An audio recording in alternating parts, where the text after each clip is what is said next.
Hello प्यारे बच्चों, नमस्कार नमस्कार नमस्कार। तो कैसे हैं आप लोग।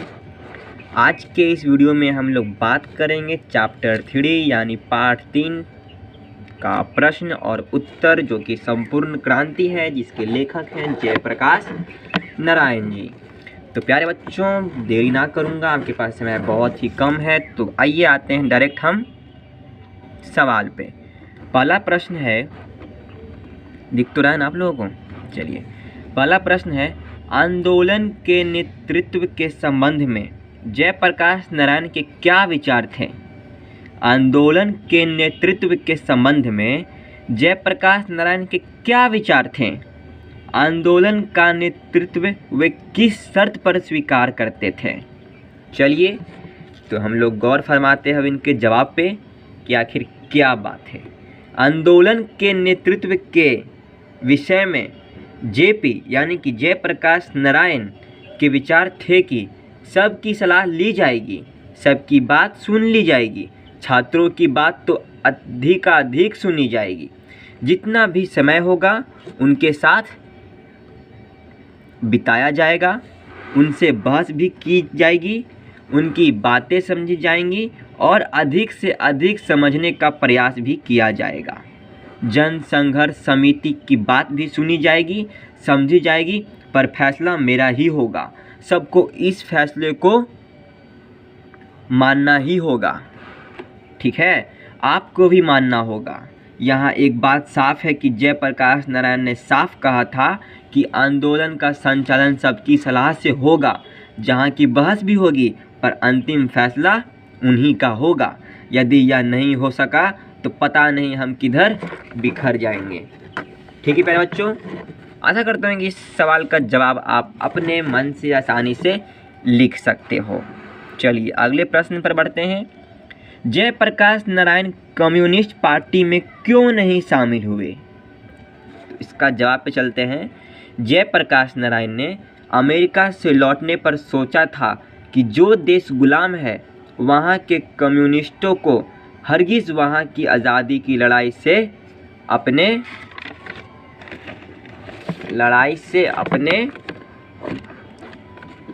को अलग नहीं रखना चाहिए, क्योंकि लड़ाई के नेतृत्व बुजुर्गा क्लास का मतलब पूंजीपति वाले लोग यानी बिजनेसमैन, बुजुर्गा क्लास के हाथ में रहता है, पूंजीपतियों के हाथ में होता है।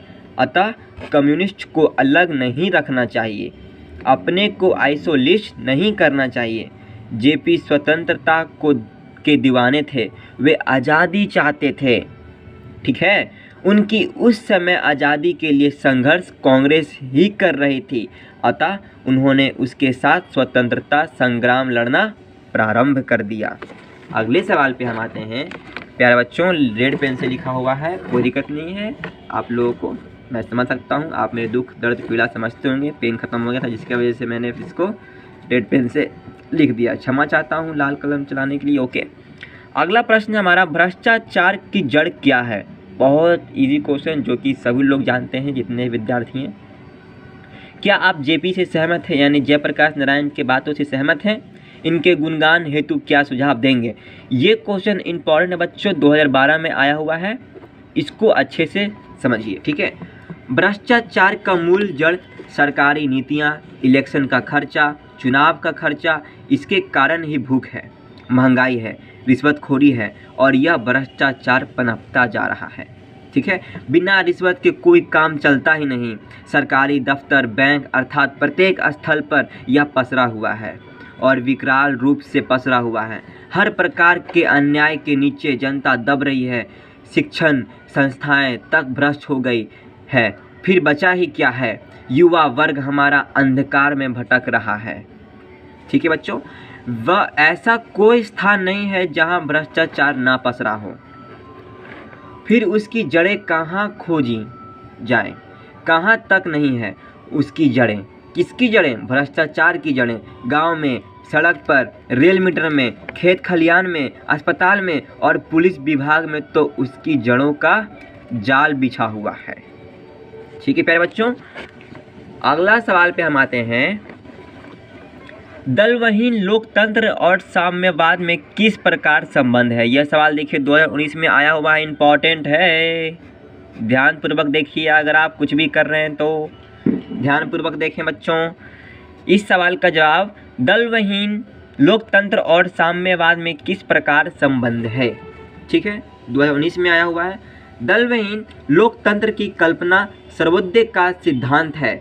उसकी मान्यता है ग्राम सभाओं के आधार पर दलवहीन प्रतिनिधित्व स्थापित हो सकता है। मार्क्सवादी भी दलवहीन लोकतंत्र का हिमायती है। यह लोकतंत्रवाद की एक मूल उद्देश्य भी है। वे यह मानते हैं कि समाज जैसे जैसे साम्यवाद की ओर बढ़ता जाता है उसी मात्रा में राज्य यानी स्टेट का अस्तित्व धूमिल होता जाता है और अंत में एक स्टेटलेस सोसाइटी स्थापित हो जाती है। ठीक है बच्चों, वह समाज निश्चित रूप से लोकतांत्रिक होगा, साथ ही दलवहीन भी होगा। अगला प्रश्न है हमारा, बापू और नेहरू की किस विशेषता का उल्लेख जेपी ने अपने भाषण में किया? यानी महात्मा गांधी जी और पंडित जवाहरलाल नेहरू जी का विशेषता उल्लेख जयप्रकाश नारायण जी ने, जो कि पटना के गांधी मैदान में भाषण दिए थे, उनमें उनका उल्लेख किस प्रकार विशेषता का उल्लेख किया? ठीक है, तो इसका उत्तर देखते हैं। जयप्रकाश जी स्पष्ट कहते हैं जो काम गलत होंगे उनकी नीतियाँ गलत होंगी, वे उसका विरोध करेंगे। जो काम गलत होगा हम उसका विरोध अवश्य करेंगे। हम लोग जब बापू के सामने कहते थे कि हम नहीं मानते हैं, बापू में इतनी महानता थी कि वे बुरा नहीं मानते थे, फिर भी बुलाकर हमें प्रेम से समझाते थे। जवाहरलाल बड़े भाई थे। ये जवाहरलाल क्वेश्चन आ चुका है, एमसीक्यू में पूछा गया इसको, ठीक है। जवाहरलाल बड़े भाई थे, वे उनको भाई ही कहते थे। उनका बड़ा स्नेह उनके ऊपर था। वे जयप्रकाश जी को मानते भी काफ़ी थे। जयप्रकाश जी भी उनका बड़ा आदर करते थे। उन्होंने भी जयप्रकाश जी की आलोचनाओं का बुरा नहीं माना। ठीक है प्यारे बच्चों, अगला प्रश्न पर हम आते हैं, जो कि यह प्रश्न बहुत ही इम्पोर्टेंट है, बहुत ही ज़्यादा इम्पोर्टेंट। आप इसको स्किप ना करें। अगर भुंजा खा रहे हैं तो भुंजा खाते हुए ना छोड़ दें, इस प्रश्न पर ध्यान दें। ये प्रश्न आपको 5 नंबर उठा सकती है, ठीक है। संघर्ष समितियों से जयप्रकाश की क्या अपेक्षाएं थी? संघर्ष समितियों से जयप्रकाश की क्या अपेक्षाएं थी?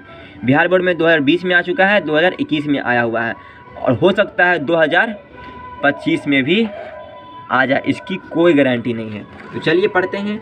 जब चुनाव आए, संघर्ष समितियां मिलकर आम राय से अपना उम्मीदवार खड़ा करें अथवा जो उम्मीदवार खड़े किए जाएं, इनमें से किसी को मान्य करें। यदि इन समितियों के बीच आम राय नहीं बनती, तब कोई ऐसा रास्ता खोजा जाएगा जिसमें आपस में फूट के बिना समितियों अपना उम्मीदवार खड़ा कर सकेंगी, एक उम्मीदवार को अपनी मान्यता दे सकेंगी। वे चाहते थे कि चुनाव में जनता का एक बहुत बड़ा पार्ट होगा, यानी जनता और छात्रों में संघर्ष समितियां के उम्मीदवार के चयन में अपना महत्वपूर्ण रोल अदा करेंगी। ठीक है प्यारे बच्चों, साथ ही विजयी प्रत्याशी की गतिविधियां पर समितियां कड़ी निगाह फैलाएंगी। यदि उस क्षेत्र का प्रतिनिधि गलत रास्ता पकड़ता है तो उसको त्याग पत्र देने हेतु बाध्य करेंगे। उनका काम मात्र शासन से संघर्ष करना ही नहीं हो सकता, बल्कि उनका काम तो समाज के हर अन्याय और अनीति के विरुद्ध संघर्ष करना होगा। इस प्रकार उनके सामने बराबर संघर्ष बना रहेगा। गांव में छोटे अफसरों या कर्मचारियों की, चाहे वे पुलिस के ही हो, घूसखोरी चलती है। समितियों का संघर्ष उनके खिलाफ जारी रहेगा, ठीक है। साथ ही जिन बड़े किसानों ने बेनामी तथा फर्जी बंदोबस्तियां की है, उनका भी विरोध होना चाहिए। दुरुस्त करने हेतु संघर्ष भी करेंगे। गांव में तरह तरह के अन्याय होते हैं, ये समितियां उन अन्यायों को भी रोकेंगी।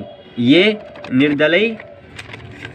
निर्दलीय संघर्ष समितियों अस्थायी रूप से कायम रहेंगी और मात्र लोकतंत्र हेतु ही नहीं, बल्कि सामाजिक, आर्थिक, नैतिक, बल्कि क्रांति के लिए एक बहुत ही महत्वपूर्ण कार्य करेंगी। तो प्यारे बच्चों, समझ में आ रहा है या नहीं, कमेंट करके बताइएगा, ठीक है। नेक्स्ट सवाल है हमारा, दिनकर जी का निधन कहाँ और किन परिस्थितियों में हुआ था? रामधारी सिंह दिनकर जी का निधन कहाँ और किन परिस्थितियों में हुआ था? दिनकर जी रामनाथ गोयनका के यहाँ मेहमान थे, जो इंडियन एक्सप्रेस के मालिक थे। रात को दिनकर जी को दिल का दौरा पड़ा, 3 मिनट में उनको अस्पताल पहुंचाया। गोयनका जी ने उन्हें विलिंगडन नर्सिंग होम में भर्ती कराया। सारा इंतजाम था वहां पर, सभी डॉक्टर सब तरह के औजार लेकर तैयार थे, लेकिन दिनकर जी का हार्ट फिर जिंदा नहीं हो पाया, वहीं उनका निधन हो गया। ठीक है प्यारे बच्चों, अगला सवाल पे हम आते हैं। पाठ के आधार पर प्रसंग स्पष्ट करें। अगर कोई डेमोक्रेसी का दुश्मन है तो वो लोग दुश्मन हैं जो जनता के शांतिमय कार्यक्रम में बाधा डालते हैं, उनकी गिरफ्तारियां करते हैं, उन पर लाठियां चलाते हैं, गोलियां चलाते हैं। तो चलिए इस प्रश्न का हम उत्तर देखते हैं। ठीक है, प्रस्तुत पंक्तियां जयप्रकाश नारायण के भाषण जो उन्होंने सन 1974 को पटना के गांधी मैदान में दिया था से उद्धृत है। उद्धृत है मतलब लिया गया है। उस समय जो सरकार थी उसकी नीतियों और कार्यकलापों की आलोचना करते हुए जयप्रकाश जी कहते हैं कि आज हम सभा भी नहीं कर सकते। सभा में आने वाली जनता को रोका जाता है, उन पर बल प्रयोग किया जाता है। यही वास्तव में डेमोक्रेसी का दुश्मन है। ठीक है, डेमोक्रेसी में सभा करने का अधिकार जनता को प्राप्त है। जो व्यक्ति शांति में कार्यक्रम में भी बाधा डालते हैं, वे कार्यक्रम में आने वाले को बंदी बनाते हैं, उन पर लाठियां बरसाते हैं। क्या अपराध है उनका? मात्र यही कि वे सभा में जाते ही रहते हैं। अतः प्रजातंत्र के वास्तविक शत्रु यही हैं। समझ में आया प्यारे बच्चों? अगला प्रश्न है, पाठ के आधार पर प्रसंग स्पष्ट करें या तो व्याख्या करें। ओके, व्यक्ति से नहीं, हमें तो नीतियों से झगड़ा है, सिद्धांतों से झगड़ा है, कार्यों से झगड़ा है। तो चलिए इसको हम स्पष्ट करते हैं जल्दी। ठीक है प्यारे बच्चों, प्रस्तुत पंक्तियां जयप्रकाश नारायण के भाषण जो उन्होंने सन 1974 को पटना के गांधी मैदान में दिया था से उद्धृत है, मतलब लिया गया है।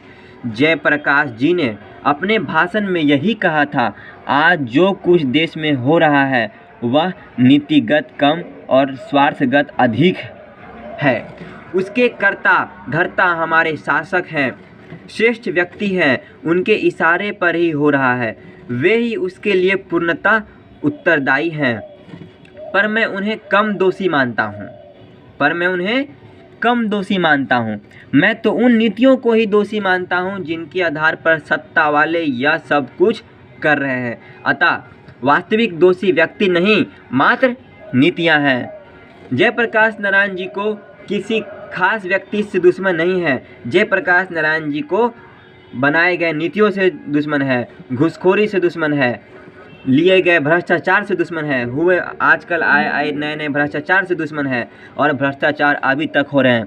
जयप्रकाश नारायण कहते हैं, मेरा किसी व्यक्ति से झगड़ा नहीं है, चाहे वो इंदिरा जी हों या कोई हो, हमें तो नीतियों से झगड़ा है, सिद्धांतों से झगड़ा है, कार्य से झगड़ा है। जो कार्य गलत होंगे, जो नीति गलत होगी, जो सिद्धांत प्रिंसिपल्स गलत होंगे, जो पॉलिसी गलत होंगी, चाहे वो कोई भी हो, करे मैं विरोध, चाहे वो कोई भी हो, मैं विरोध करूँगा अपनी अकल के मुताबिक। ठीक है प्यारे बच्चों, तो ये हमारा ख़त्म हुआ प्रश्न और उत्तर। यदि आपको इसके नोट्स चाहिए तो टेलीग्राम पर है, आप लोग जाकर देख सकते हैं। मेरे यूट्यूब चैनल पर आप लोग अबाउट सेक्शन में जाकर लिंक दिया हुआ है टेलीग्राम का, आप लोग जाकर के इसको देख सकते हैं। ओके प्यारे बच्चों, नोट्स मिल जाएगा, डेली पढ़िए, दबा के पढ़िए, नंबर आना चाहिए हिंदी में कम से कम तो 100 में से 100। ठीक है प्यारे बच्चों, तो मिलते हैं अगले वीडियो में। वीडियो पसंद आया होगा, पढ़ने में अच्छा लगा होगा तो चैनल को सब्सक्राइब कीजिए और अपने दोस्तों के पास भी शेयर कीजिए। कमेंट करना नहीं भूलिएगा। बाय।